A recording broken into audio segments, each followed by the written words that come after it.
location you're menacing? Yeah, we're driving in the carpool lane. Some guy's being very aggressive and he just pulled a gun on us. The 911 call came during rush hour on Highway 167 through Auburn. I could see in my mirror he was driving pretty erratic, high speeds behind me. It was Michael Foxworth's passenger, his mother, who called the State Patrol on the driver tailgating his car. Yeah, he pulled a gun on us. So I looked in my rearview mirror, saw him reach next to him, came back up, had his gun held up where it was pointing upward, and then he rested it on the front of his steering wheel. He had full intention to try to scare me because he wanted me out of the way. Road rage with a gun. It's become commonplace on King County highways, according to a review of 911 records by the King 5 investigators. State Patrol data show 283 such incidents on county interstates and highways in the first half of this year. That includes shootings and, more commonly, brandishing, in which someone flashes a gun at another motorist. So I got behind the vehicle, took a picture really quick. Foxworth snapped a photo of the vehicle license plate and a faint image of the man he says pulled the gun. Dashcam video shows a trooper went straight to the Kent home of the SUV's registered owner. State Patrol, I know you're in there. The trooper even snapped this photo of the suspect vehicle in the driveway with a handgun in plain view on the passenger seat. I'd figure that'd be enough evidence. But the trooper wrote, "This case is being closed." I know you're in there, sir. When no one at the Kent house answered the door after 2 visits. If you're going to get away with it and nothing's ever going to happen to you, you're going to keep doing it.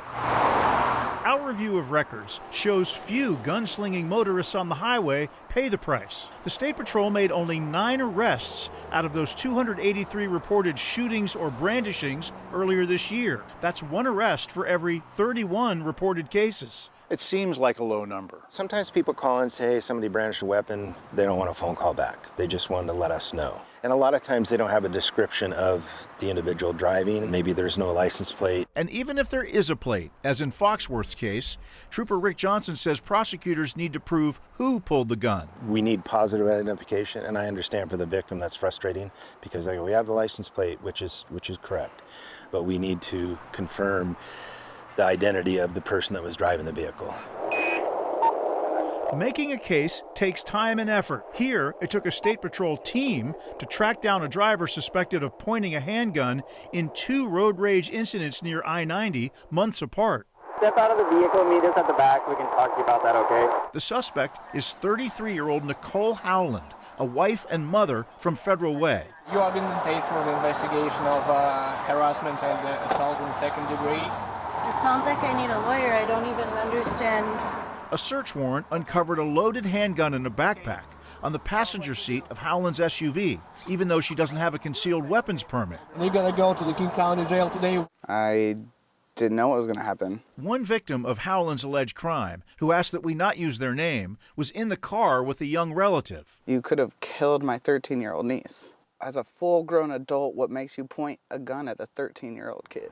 Our analysis of State Patrol data since 2019 showed a 70% increase in shootings and gun brandishings reported on King County freeways. Researchers tracked an alarming rise nationwide in road rage shootings since the pandemic that has only now started a trend downward. But our data in Washington reveals the problem may be much worse than previously reported. Researchers collect their data mostly through news media reports, typically serious shootings. Most incidents of brandishing a weapon actually don't get reported in the media. The director of research for Everytown, a gun control group, says our data is concerning because each time a firearm is brandished, tragedy is a trigger pull away. This is a problem that we need to get on top of, and one really important way to get on top of it is to know what's going on, to collect the data.